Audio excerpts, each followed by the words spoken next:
I should have known better. I wanted it so badly that I let it cloud my judgment. A guy like me would never get a girl like Angela, maybe in the movies, but not in real life. 3 years ago, Angela started working in the office of SSA, which stands for Safety and Security Affiliates. All the male employees were aware of her presence, mostly because she was a head taller than the other office girls. She wasn't smarter or more educated but prettier and sexier. She didn't wear a wedding ring. I was fascinated by it. Didn't take long to realize that she was way out of my league. I wasn't even in the same league as her. The only girls or women I'd ever had a relationship with were the ones that charged by the hour. I wasn't a virgin, but only because I'd worked up the courage to approach one of the less fierce-looking ladies of the night a few times. I actually found some of the younger ones attractive, but all he wanted from me was my money. I couldn't even find one willing to spend one. I was really struggling to find the right words to say. I once had a one-night stand with a woman who was a single mom. My own mother passed away when I was young, and I never got to know my father. I think my lack of social skills was a factor in that. My mom noticed my problem and tried to help me. I took ballroom dancing classes with her for almost 2 years, but I only learned how to dance. I still lacked the confidence and courage to meet and socialize with the opposite sex. After I graduated from high school, my mom got married and moved to Florida. We kept in touch. I saw her a few times a year, but that was it. I liked working at SSA because I didn't have to interact with a lot of people. My days were spent checking fire and burglar alarm systems. The company was also heavily involved in installing security systems, which I wasn't interested in at all. I didn't have a social life after work. I enjoyed solving logic problems in the evenings, and I had a subscription to all the puzzle magazines. I had a home computer, but I only used it when I needed to. I ate microwave meals. I was a picky eater, so I never weighed more than 150 pounds, which was healthy for my height. I didn't even have a suit because I never needed one during the day. I wore my work dickies, which the company supplied. I wore them even on weekends when I wasn't working. There was a landline phone in the house, and I had a company cell phone. The cell phone had limited minutes on it, so I used it when I called my mom. My contacts interfered with my eyes, so I always wore glasses. They weren't the cool kind, though. My glasses were stylish but practical, like a nerd would wear. I think I was a nerd. I've always had limited interactions with people. I didn't upset anyone, but I didn't excite them either. I didn't have any opinions worth sharing, and I was the world's joke teller. Now that you know what I have to offer, you can understand why I was surprised and stunned when Angela Trent began chatting with me daily. I wasn't the only one who noticed her interest. After a few weeks, I started getting teased by the other office girls and some of the guys. I was flattered, but also a bit embarrassed. I remember how it all started. "Dennis, could you do me a little favor?" I was sitting at one of the tables in the break room eating lunch. I assumed she wanted to borrow a chair or ask me to move to another table. "Sure, anything. You sit with me while I eat lunch?" I just nodded after a few minutes. I was still trying to figure out what was going on. The other staff members noticed this, and a few quiet remarks were made. As I'm sure you'll understand, I remained silent, as I couldn't say anything that wouldn't make me look like an idiot. So I kept my mouth shut. "I hope you don't mind, but this is much easier for me." "How is it easier?" She seemed to be tidying herself up before answering, as if she were preparing to give a prepared speech. I should have realized what was happening when I came in for break or lunch. There are always other guys sitting with me, which makes me feel uncomfortable. They either make rude remarks, or I didn't know if it was a compliment or an insult. I felt a little guilty, which is understandable. You are an extremely attractive woman, and any man who didn't fantasize about you would be dead. Are you fantasizing about me? I'm a little bit interested in you, but I try not to show it. You're doing a great job of hiding it, so I need to sit with you for as long as I'm with you. The other guys won't bother me if I'm with you. I'm not intimidating. How could my presence discourage anyone? I made sure I didn't make any remarks to her or even peep at her. When I'd finished eating, I sat in silence until she was done. No one bothered us, but we got a few odd looks. When I got up to leave, she touched my arm. "Can you sit with me again tomorrow?" I smiled, nodded, and walked away, feeling a bit embarrassed. After a week, we started socializing. It was hard for me, but it was much easier with her. I learned that she was a single mom with 2 girls who were in high school. Her work shift coincided with her school hours. She never mentioned her husband ex. I didn't ask. I was too stupid to ask. My mood lifted, and I felt normal. A normal guy spending time with a gorgeous girl in a normal way. I didn't care that it was lunch in the company break room. Our contacts became more and more frequent. I began to feel comfortable with her. At the same time, I felt uneasy. Something was wrong, but I couldn't figure out what it was. A few weeks later, she invited me to her house to meet the girls and have dinner. Brandy and Brando were cute little girls, but a little too mannered for my liking. Kids under 10 are usually pretty boisterous, but these 2 were something else. Angela was a bit like a step forward for me. They were the perfect couple. Angela and I started going on little walks together, and the girls were always with us. We visited all the parks, zoos, and other attractions within a day's drive. The more time I spent with the girls, the more relaxed they became. Before I knew it, I was already looking forward to every opportunity to see them. I don't remember exactly how it happened, but one night, about 4 months later, I found myself in bed with her. When I think back to that night, the same thing comes up. I didn't do anything to initiate it. She took the initiative and seemed to control everything, including the pace and what we did. I'm not complaining. It was the first time I got something for free. It wasn't wild or passionate sex, but it was real. After the first night, we started enjoying ourselves regularly. At least I was enjoying myself. I was never sure about her. Angela had small breasts, and even after having 2 children, they remained quite lush. Of course you have to remember that I'm not an expert on such things. She didn't shave like the girls in porn movies. Every time I watched her go to the bathroom, I was overcome with excitement. My life had suddenly taken a completely different turn, but something was wrong. To everyone's amazement, Angela and I were married 2 months later. It was a small ceremony. My mom flew in from Florida to meet her sister. I paid for her ticket. Most of the people at the wedding were from work. Angela's mother, who lives in Mount Carmel, couldn't make it. I never met her or any of Angela's other family members. She never talked about them. We found a small house to rent until I saved up 20% for a down payment. I made a down payment and was careful about finances. Angela didn't need to work and became a stay-at-home mom. We had sex regularly, which I always enjoyed. Angela always insisted that we use a condom.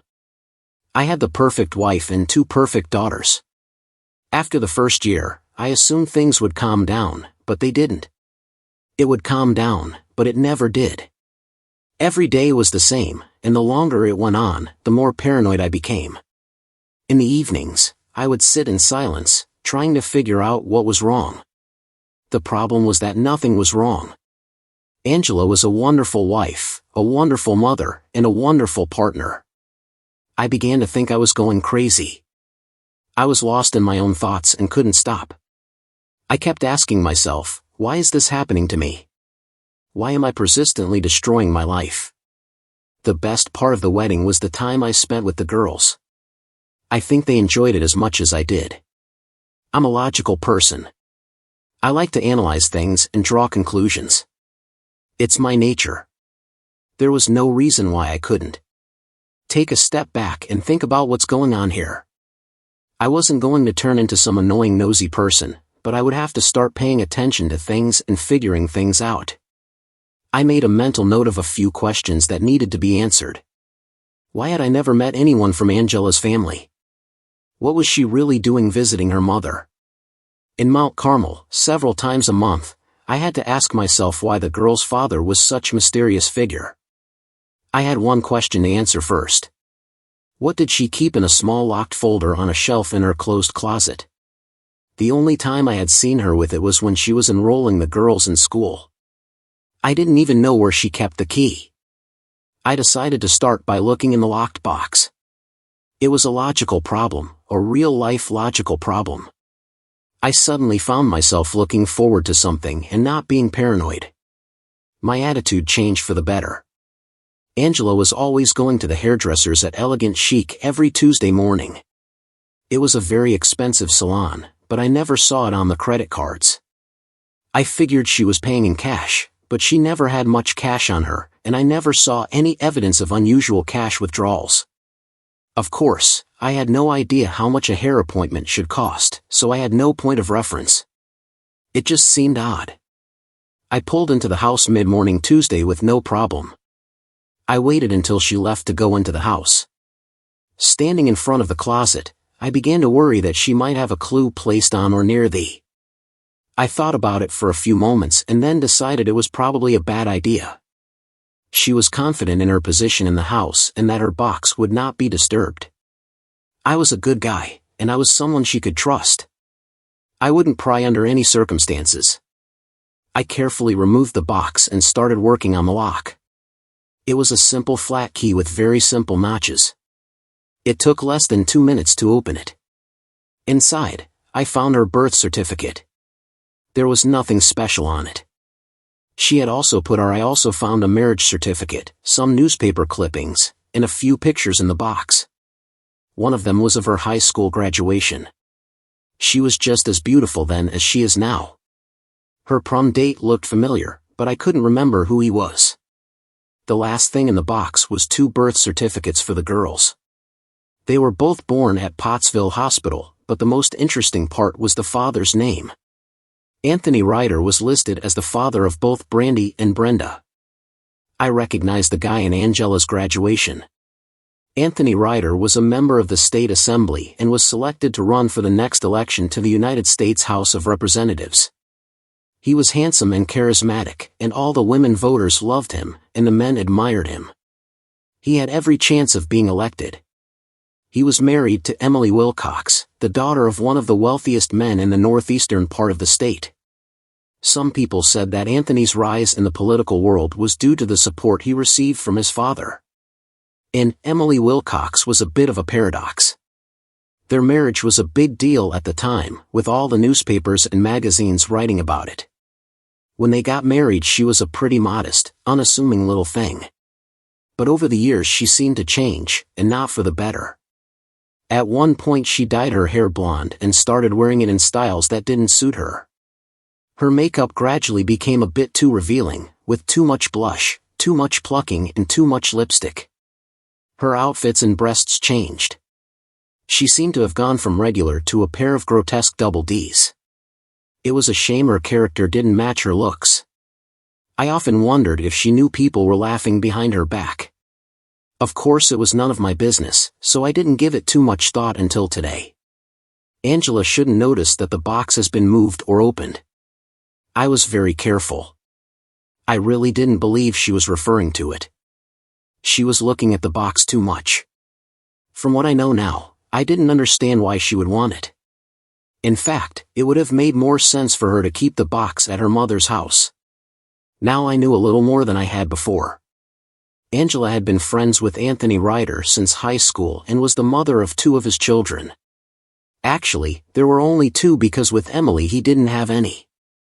It was interesting that Angela had put his name on the birth certificates. Birth certificates. Given the circumstances, it seemed like something he wouldn't want to do that evening. I was being a good husband as usual, complimenting my wife on her hair and asking the girls how school was going. I felt a bit fake about it. It was a game. Angela knew what the game was and had been playing it for over a year. I was still a beginner. I had to develop my own strategy. The word strategy alone implied that it would be long. I wasn't happy with that term, but I didn't have a short while my wife and kids were watching TV. I ordered a GPS tracker on eBay for just $139 with free shipping. I thought it would be interesting to see where Angela was headed when she went to visit her mother. The new tracker would nicely complement my Garmin GPS Map 60 CSX. As a protective measure, I opened several new bank accounts to safeguard my few assets. The next day I took 2 weeks of sick leave, which the company was happy for me to do for monetary reasons. Angela never made any friends at SSA, so I didn't have to worry about her finding out I wasn't at work later that morning. I dropped by Seymour Slump's house. Seymour and I went to high school together. We were two outcast kids who had built a friendship on not being part of the crowd. Seymour had a law degree but no job. He was on the state, county, and city lists, waiting for someone to die so that a vacancy could occur. In the meantime, he supported himself and his mother by doing mostly car title riles and transfers. He also did now work in wills. I needed legal advice, and Seymour was happy to help. We spent an hour together, and when I left he was as excited as a child getting a new puppy. I drove towards Allentown and had lunch at McDonald's. There was free Wi-Fi.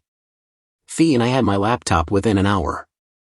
I had all sorts of data and information on Anthony Ryder. Most of it was political rhetoric, but among it was information I could use. I also had a long list of addresses that I would need later. While surfing, I came across an advertisement for a traveling expo that was taking place in Philadelphia over the weekend.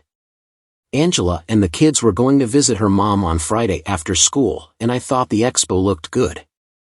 After dinner that night, I did something I had never done before while Angela took her. That evening I took the liberty of looking in her purse. I had never considered violating her personal space like this before, but now we were playing a game. Everything looked normal. I was about to close up when I suddenly noticed something. Angela used tampons when she had her period, but at the very bottom of her purse was a small bag labeled sex. Like any normal man, I avoided picking it up. I picked it up and carefully opened it to reveal an old Nokia cell phone. It only took me a minute to realize that it was a prepaid phone with TE-. I checked the call log, and there was only one number in it. I found the phone and it was turned off, so I left it as I found it. I figured out who the number belonged to pretty easily. I think I already know Seymour was in a good mood. There were several folders in a neat row on his desk, and he seemed eager for me to sit down and show me what he'd done. "Dennis, you said you wanted a simple divorce, but given the circumstances, you've got a pretty good case for an alimony. The nice thing about it is that Angela won't be able to contest it, and there will be no division of property. Each of you will get what you brought to the marriage. Are you sure it would make things a lot easier and a lot faster?" Seymour pushed the first folder aside. "What else?" I had no trouble getting copies of the girls' birth certificates. Legally, Anthony Ryder owes you no favors for taking care of the girls. If he'd gone to court, we'd have been defeated in the first 5 minutes. The court of public opinion will deal with it, though. I suggest you file a complaint against him and make sure the media are fully aware of it. That'll be your responsibility. Why am I paying you for legal services, Dennis? If I'm caught participating in a smear campaign, especially against a public official, my potential career as a lawyer will be over before it begins. Okay, what do I do? We need to do everything that's printed on this top sheet. Memorize the instructions carefully and then burn the paper. Is this a joke? I heard a groan from the other end of the table. I'm sorry, but I was just trying to make things a little easier. The next file was Anthony's charge of alienation of affection. Seymour didn't feel this case would fly either, but it could be just as valuable as the previous one. The next claim was for the recovery of Angela's. The last folder wasn't directly related to me, but it was a motion to file charges against Anthony Ryder for 6 different civil violations that were very remotely related to the situation. Seymour actually charged Anthony Ryder with prostitution. He claimed that Anthony had forced Angela to trade sex for room and board for himself and the girls. Another long trial that he had no chance of winning, but it would get a lot of attention. There were still a few things to sort out, including at least one example of evidence of a secret relationship between them. I hope to be done with that this weekend. Angela was surprised to see me when I came home for lunch. I wanted to be there when the mail was delivered. She seemed glad for the company and made us grilled cheese sandwiches. I tried it was best to make polite conversation until the mail arrived. She noticed the priority package and commented on it. I told her it was a removable hard drive I had ordered for backing up data on computers. She agreed with the answer, and I left smiling for the next hour. I spent carefully reading all the instructions on how to install and operate my new GPS tracker. This was going to be fun. I had planned it that way that evening. Angela seemed a little quieter than usual. As usual, she was usually cheerful when she came back from her visits to her mom. Friday seemed very far away. I realized I couldn't keep up the pretense for that long. I decided that Tuesday morning, while the girls were at school and Angela was at the beauty parlor, would be the best time to make my move. Monday was a pretty busy day. I took all the prepared envelopes from Seymour's office to the post office. The earliest delivery would be Wednesday. I gave Seymour $5. I took $0 to cover his fee and expenses after reporting to work. I spent the rest of the morning closing out the accounts. One of the local tuxedo rentals was selling used outfits. Fortunately, I was able to find two that fit, since I needed a place to store my new clothes. I rented a cheap motel room for 4 nights. I drove past the house as Angela was leaving. I had no idea where she was going, but I figured I'd take the opportunity as I loaded all my stuff into the car. I realized that I really didn't have that much stuff. I felt a little sad as I drove down the Almas family life, even though it was a bit of a farce. The girls and I never really fell in love, but I knew I'd be thinking of them. It was a sad situation. I felt hurt and betrayed, but not enough to explode. The only way out for me was to quietly disappear. I rented a storage unit and PID for it a year in advance, even though it was the smallest room. That night, I went overboard at Taco Bell. I took every dish on the menu that I'd never tried before. I can't explain why I did it, except that I felt a little reckless, of course, and most of the Prego went in the trash. I couldn't bring myself to eat it all. Later, sitting alone in my room, I was beyond bored. Just out of a whim, I called British Air. A very kind young lady happily agreed to move my Friday reservation to Tuesday. Friday was the busiest day for airlines, and Tuesday was a bit slow. The next morning, Seymour drove me to the airport. He was going to keep the car while I was away. I signed over the title and told him he could sell it if he found a buyer. It was almost 15 years old, so we both laughed. When I suggested it, the check-in went very smoothly. Then I found myself sitting on a long plastic bench watching the departure time change. I was totally surprised when my cell phone started buzzing. I had forgotten to turn it off. Dennis? Is that you? It's Brenda. I wasn't expecting any calls, much less one like this. You that we tried really hard not to be bad. Mom said it was very important. We weren't bad, were we? Dennis? No. Brenda, you and your sister have always been perfect. You've never done anything wrong. Then why did you leave? I'm sure your mother would rather explain it to you. Have you asked her? She's been lying in bed crying since yesterday. We had to make breakfast ourselves. I felt I should talk to Angela, but under the circumstances it didn't seem like a good idea. Hi. I need to get away from the office for a while. I could hear her crying on the other end of the phone. I was looking for a way to end the conversation without acting like a jerk when they announced my flight was boarding. I have to go now. Take care of your sister and Mom, okay? I turned the phone off before she could say anything else. I wouldn't need it for the next 6 months anyway. I found life on a cruise ship fascinating. I worked with one of the ship's engineers in the mornings and spent every evening dancing with enthusiastic ladies. Some of them were. They were mostly young, but some were older than my mother or me. I'd learned to dance with my mother, so it was pretty easy for me. I had a lot of fun. Most of them didn't speak English, so I didn't have much trouble communicating. I made do with a smile and the occasional peck on the cheek. On my 5th voyage, everything changed. On the first day, I was told I'd be dining at the captain's table that evening. Only higher-ranking members of the crew could sit with the captain. I was at the bottom of the food chain. My invitation was a bit unusual. I only had 2 tuxedos for dress clothes, and I usually ate in the teen dining room. I didn't know about protocol or good table manners. I waited until everyone was seated and then approached. There was an empty chair waiting for me. I dressed the captain as I was supposed to and then sat down. I felt very uncomfortable.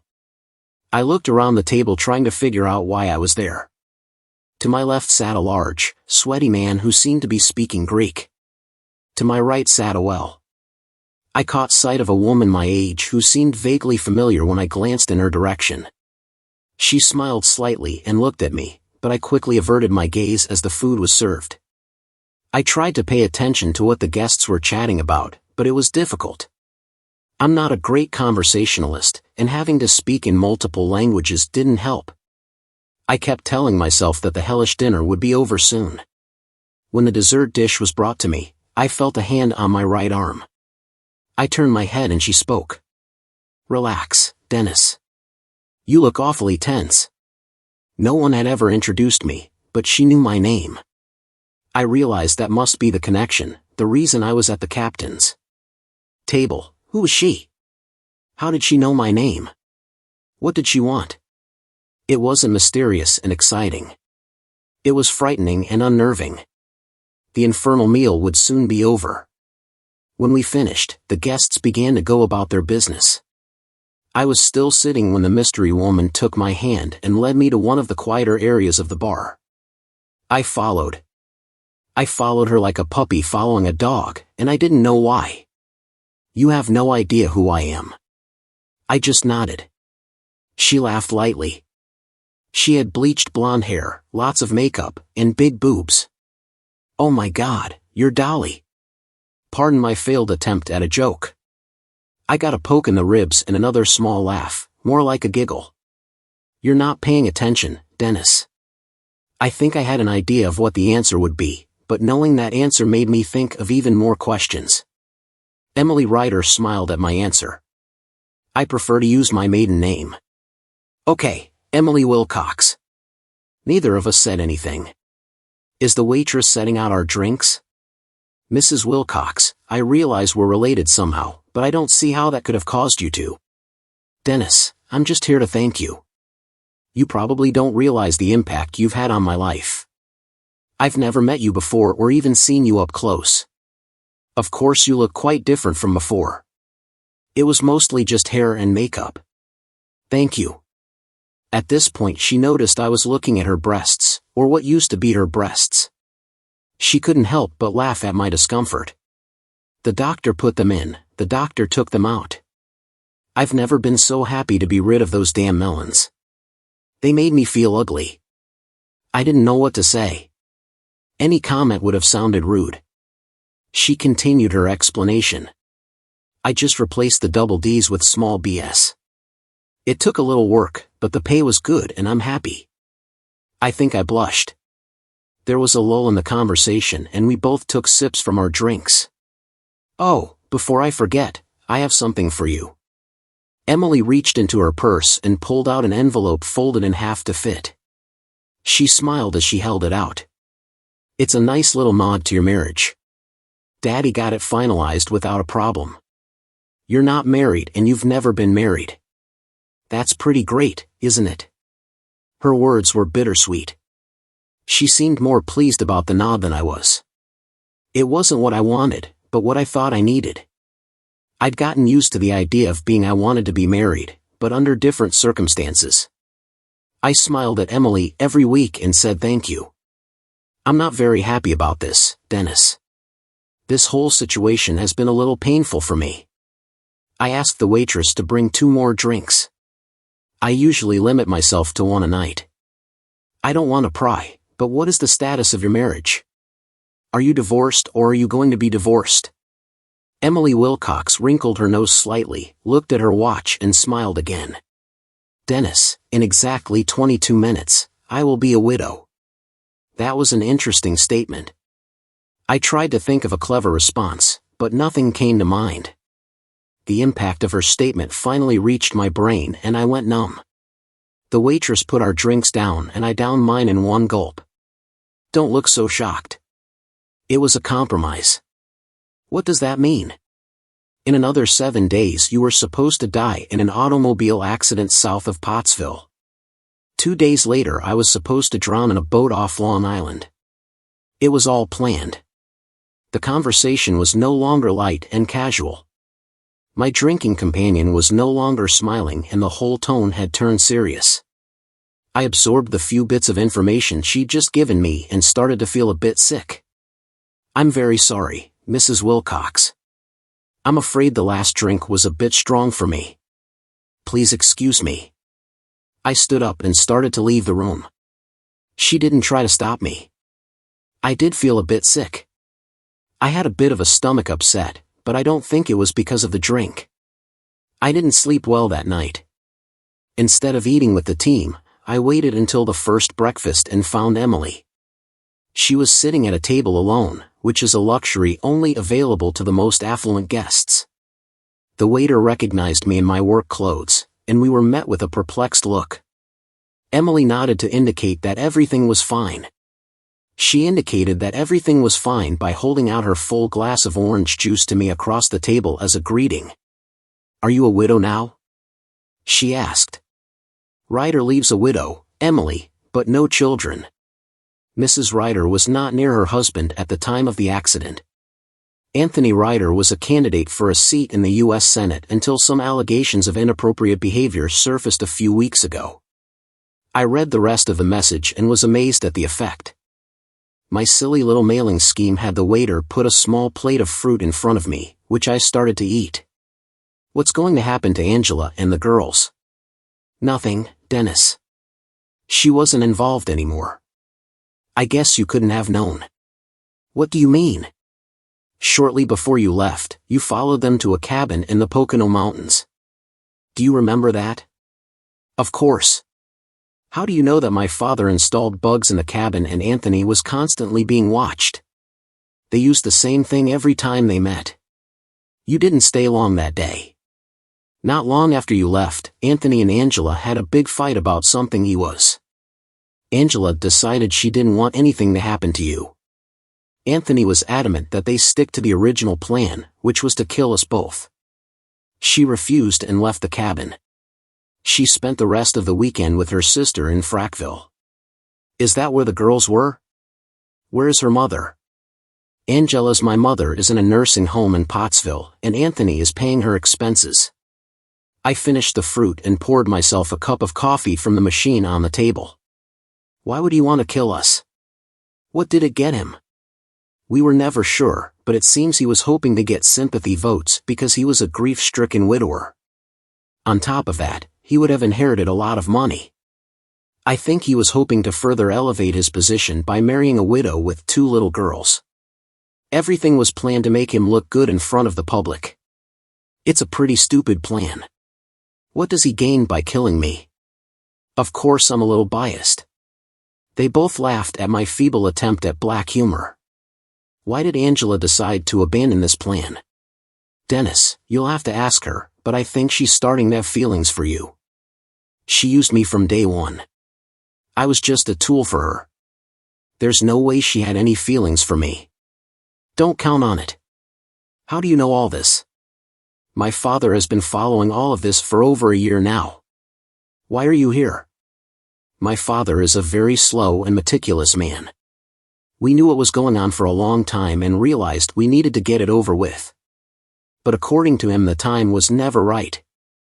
I was tearing my hair out trying to get him to do something. I was trying to figure out how to get him to do something. And then a knight in shining armor came to my rescue. Thanks. But I don't think that's how I'd describe myself. You still haven't answered my question. When you flooded the world with lawsuits and publicity, things fell into place very quickly.